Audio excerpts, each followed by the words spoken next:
Definitely looks sus, as my son would put it. Definitely looks suspicious.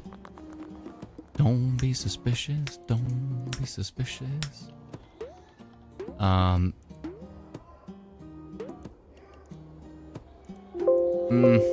So we wait.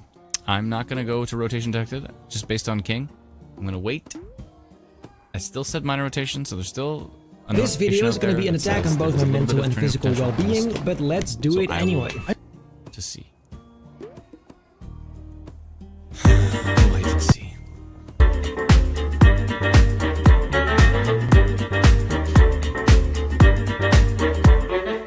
Brendan says, can't you see the CC drop clearly? Not Canadian.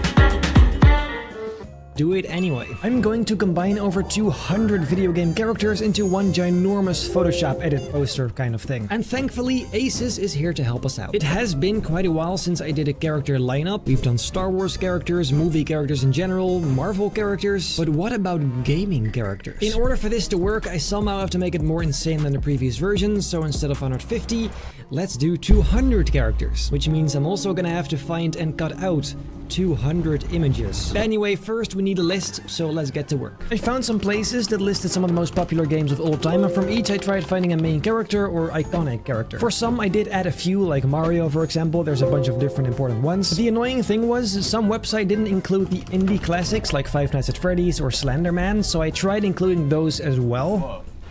I might have missed some because I'm not a huge gamer person, but I tried my best. I did also add some mobile games like Angry Birds for example. Luckily, for a lot of them I could find PNG images, so that would save a lot of time, but still, this took me several hours to collect. If you're for some reason interested in the final list I have, feel free to pause the video and read it. Good luck. Before collecting everything else I need, let's first create the character lineup, where the nightmare truly begins. First, I had to sort out the characters to determine which are going to be in the front row and the second row and the back row. I didn't have full body images of all of them, so obviously some of them had to go in the back row. I kind of sorted them based on relevancy as well, but take that with a pinch of salt because some of them I just didn't have high resolution images for. I did make sure to put all the small and short characters in a group together so I could put them in the front row. Once all of them were finally sorted, it was time to begin the actual first row. It's pretty straightforward. I just made sure they're all about the same height compared to each other and kind of moved some around to get the best result. They don't always fit together all that well, so it's kind of trial and error. This isn't actually the front row though, because those are going to be the small and short characters. This is actually the least boring thing to do. It's just kind of a big puzzle trying to make everything fit. But this next step, that's where it goes south. I quickly put in a simple ground image as a placeholder for later, but now is the time I'm gonna have to add shadows and highlights and all that sort of stuff to every single one of them. Okay, so basically every character has at least 2 layers. The first one is an ambient shadow layer, basically making sure they're accurately lit and accounting for the shadows created by characters standing close by.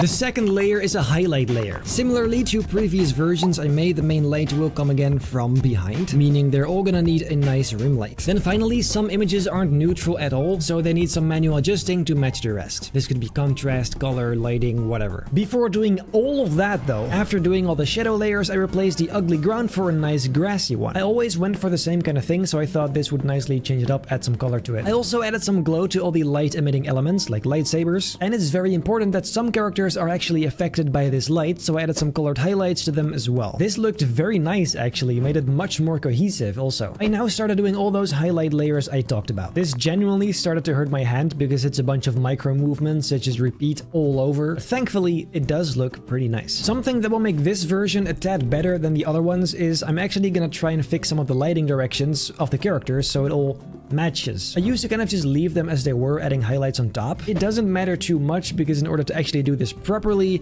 you'd be spending about 2 years on it. First, a quick word from the sponsor of today, Aces. First of all, big thanks for this monster of a machine. Honestly, just owning something like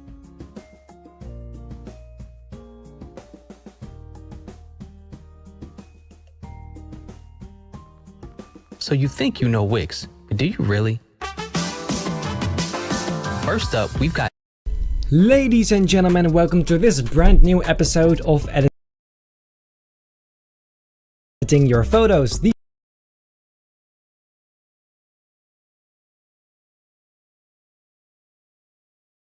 Ladies and gentlemen, welcome to this brand